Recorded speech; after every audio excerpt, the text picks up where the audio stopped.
Donc moi, ce que j'avais demandé, c'était des photos qui parlent d'un objet qui pourrait être à la fois une onde et un corps. Et ils ont eu cette super idée de me mettre une explosion, ce qui est vraiment pas bête pour le coup, parce que effectivement, il y a une onde qui s'étend de l'explosion, qui est de la lumière, il y a du son aussi, il y a de la chaleur. Alors est-ce qu'il y a des particules? En fait, c'est pas du tout quantique ce machin-là. Mais c'était bien tenté. Ce que ça m'évoque à moi, physicien, c'est une réaction chimique violente de combustion, et c'est une réaction qui crache de la chaleur. D'accord ? Alors si c'est du méthane ou un autre gaz ou autre, ça va être des réactions différentes, mais en gros, c'est des molécules qui s'assemblent ou se désassemblent et qui, en faisant ça, font une réaction qui dégage énormément de chaleur, et c'est ça qui fait une flamme. Et c'est ça qui fait une explosion. Alors tu disais effectivement qu'il y avait du son dans une bonne explosion, de la dynamite ou un truc qui explose dans un film ou en vrai, ça fait un boucan pas possible. Donc il y a plein de choses qui se mélangent là-dedans. Il y a de la chimie, il y a de la chaleur, il y a de la lumière, et il y a du son, mais en fait, il n'y a pas grand-chose de quantique. Parce que dans la quantique, il y a quelque chose de très étrange qui se passe, qu'on va voir ensuite, qui est qu'un objet peut être à la fois un corps et une onde. Et là, pour moi, il y a des corps qui sont dans la combustion, qui sont en train de se mettre ensemble et de cracher de la chaleur. Ensuite, il y a la chaleur qui vit sa vie, qui va faire bouger les particules de l'air et qui va faire que vous allez sentir ça chaud sur votre visage. Puis il y a de la lumière qui va partir de cette explosion et qui va se balader aussi indépendamment finalement à la fin des petites molécules qui étaient à l'intérieur de la combustion. Et donc on a les particules qui restent au milieu de ça, et puis le reste qui vous arrive sous forme d'onde. Donc en fait c'était bon et pas bon à la fois. Bon, c'était pas un exercice de toute façon, mais c'est vrai qu'il y a une onde, c'est vrai qu'il y a des particules, mais moi je dirais que les particules elles restent au milieu, elles font la chaleur et ensuite l'onde vit sa vie. C'est ça que ça m'évoque. Puis vu que je suis absolument pas spécialiste de ça, après je vais dire plein de bêtises, donc je préfère rien dire. Il y a des gens qui ont un truc à rajouter là-dessus. Oh, le silence. Bon, image suivante. Maintenant, j'ai peur en voyant arriver les images. Waouh, non, celle-là, elle est trop belle. Ça me gâche tout mon suspense. C'est qui avait fait cette image-là? Personne. Bon, on la zappe. On la zappe, celle-là. On la garde pour après. Alors ça, c'est qui, ça? Ah non, il faut me la remettre, là, l'image avec les pierres précieuses. Ouais. C'est toi qui avais mis cette image ou pas, non? Ou des camarades?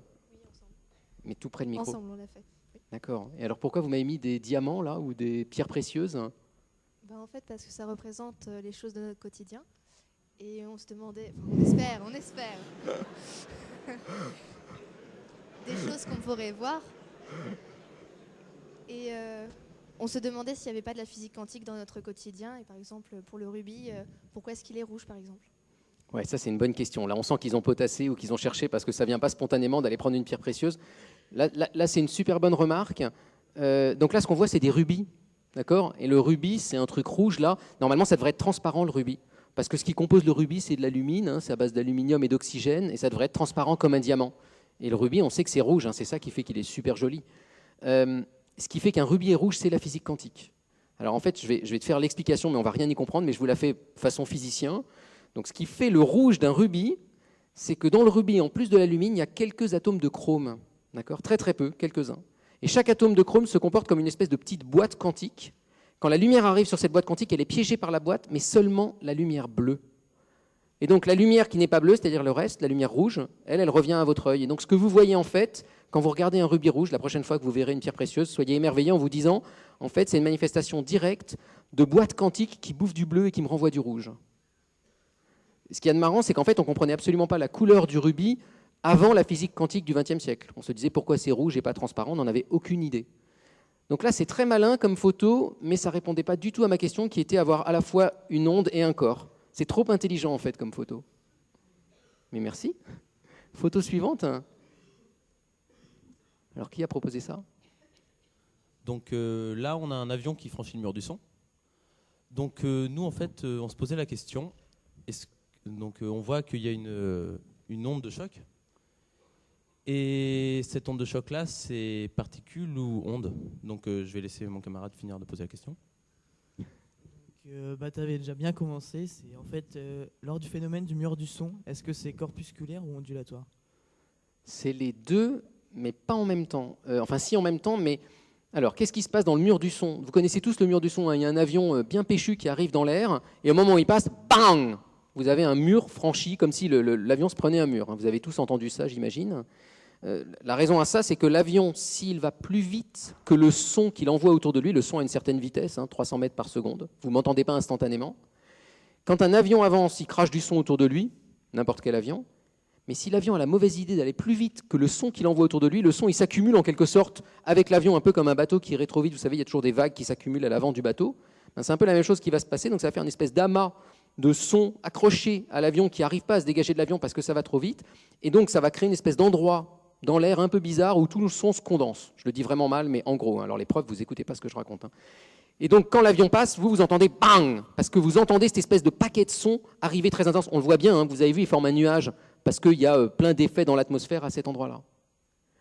Si le pilote, par contre, lui, il n'entend pas ça, parce que ça serait l'enfer pour lui. Si le pilote, il entendait bang, bang, bang, bang, il deviendrait taré. En fait, le pilote, il n'a pas ça, parce que lui, vu qu'il avance à la vitesse de l'avion, il avance en même temps que le son, donc il n'entend pas le son aller jusqu'au sol. C'est vous, témoin extérieur, qui entendez ça. D'accord ? Vous savez, quand Félix Baumgartner s'est lancé de sa montgolfière, je ne sais pas si vous avez suivi ça récemment dans l'actualité, à un moment donné, il a franchi le mur du son. Ça veut dire que s'il y avait un oiseau à côté de lui à ce moment-là, il aurait entendu bang en voyant un bonhomme passer en train de tomber. Mais lui, il n'avait pas de problème de tympan parce que lui-même n'entend pas ce mur du son. Il n'est pas en train de le franchir, il emmène le mur avec lui. Moi, je trouve que c'est une jolie image, ça, parce qu'on a vraiment l'impression qu'il y a une espèce d'onde, de machin qui part de l'avion, et puis on se dit, ouais, peut-être qu'il y a des petits corps dedans. Alors oui, mais c'est un peu la même réponse que la combustion. Les corps, c'est les molécules de l'air qui sont en train de se condenser, de faire cette espèce de nuage, et puis c'est elles qui vont se comprimer et aller jusqu'à l'oreille des gens. Donc ça, c'est effectivement un corps, c'est un gaz, c'est ce qui permet de faire passer le son, c'est ce qui fait que vous m'entendez. Et puis par ailleurs, donc ça c'est une onde qui se propage dans le gaz, et par ailleurs il y a cette espèce de nuage à cet endroit-là qui va rester accroché à l'avion. Mais là encore, l'onde qui se propage, elle utilise des particules pour faire des petits ressorts comme ça jusqu'à votre oreille, mais les particules elles-mêmes dans cette histoire-là ne sont pas à la fois des corps et des ondes. C'est plutôt des corps qui vibrent ensemble comme ça pour à la fin arriver jusqu'à votre oreille. Donc c'est pas encore de la physique quantique, c'est de l'aérodynamique, c'est de l'acoustique, mais ça commence à faire penser à un truc un peu bizarre qui pourrait presque être une onde portée par un corps. Merci.